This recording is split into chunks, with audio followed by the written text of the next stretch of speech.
mynews.studio.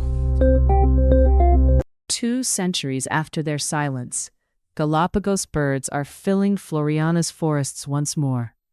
What actually triggered their return? Today is February 17th, 2026. Let's get right to it. Floreana Island in the Galapagos, virtually silent for 200 years when it comes to native bird sounds, has suddenly erupted with life again. The Galapagos rail, a species no one had seen here since the 1800s, is back. How did this happen? It really started with removing invasive rats and feral cats. Those animals wiped out native birds, reptiles, even some insects. But getting rid of them wasn't as simple as just dropping poison and hoping for the best. The conservation team spent over a decade planning. Exactly. They had to think about the entire ecosystem.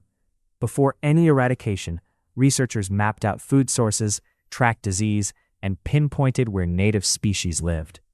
They even built protected pens and aviaries for the most vulnerable animals, so during baiting, native species wouldn't accidentally eat the poison. And the actual eradication process. 2 ultralight helicopters spent 10 days dropping cereal bait pellets with rodenticide, plus these sausage-like baits for feral cats. But how did they make sure people and other species weren't harmed in the process? That's where their mitigation plan came in.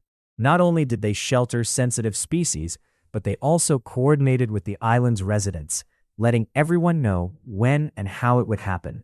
So, nobody was left in the dark. And the results? By 2024, researchers documented beetles, butterflies, snails, geckos, lava lizards, and most dramatically, the Galapagos rail. That's a fast recovery. Isn't this similar to what happened on Pinzon Island about a decade ago? Yes, Pinzon is a good comparison. After rodents were cleared there in 2012, rails came back within just 6 years.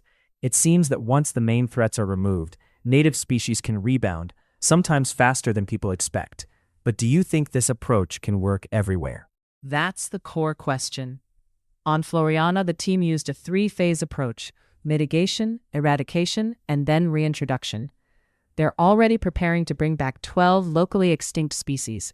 But what about ongoing threats, like the Philornis downside fly or invasive fire ants?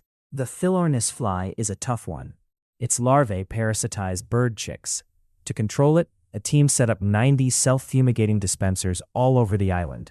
But that's just a temporary fix.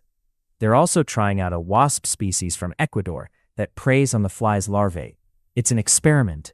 Can biological controls work without causing new issues? And for the other invaders, it all comes down to timing. They're carefully sequencing which species return first to limit competition and avoid ecological chaos. That's adaptive management, changing the plan as they see how the ecosystem responds. If you zoom out, this is more than just a local success. Islands everywhere face similar threats: invasive species, shrinking habitats, climate shifts. The Galapagos is often called the birthplace of evolutionary biology. If this place can recover, what does that mean for other threatened ecosystems? It's a model other places can follow. Careful planning, science-based action, and involving the community can bring back lost species, even after centuries. That's not just good for the Galapagos. It's a blueprint for restoring biodiversity globally. So, does that mean no ecosystem is beyond repair if we take the right steps? It seems that way. Floreana's birds are singing again, and that sound represents hope for island biodiversity everywhere. Which brings us back to the beginning. 2 centuries of silence, now broken. It's a reminder that steady, focused action can undo even long-lasting ecological damage. Thanks for joining us.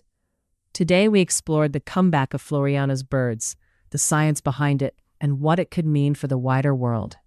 Thank you for listening. This episode was powered by mynews.studio. Give it a try for free.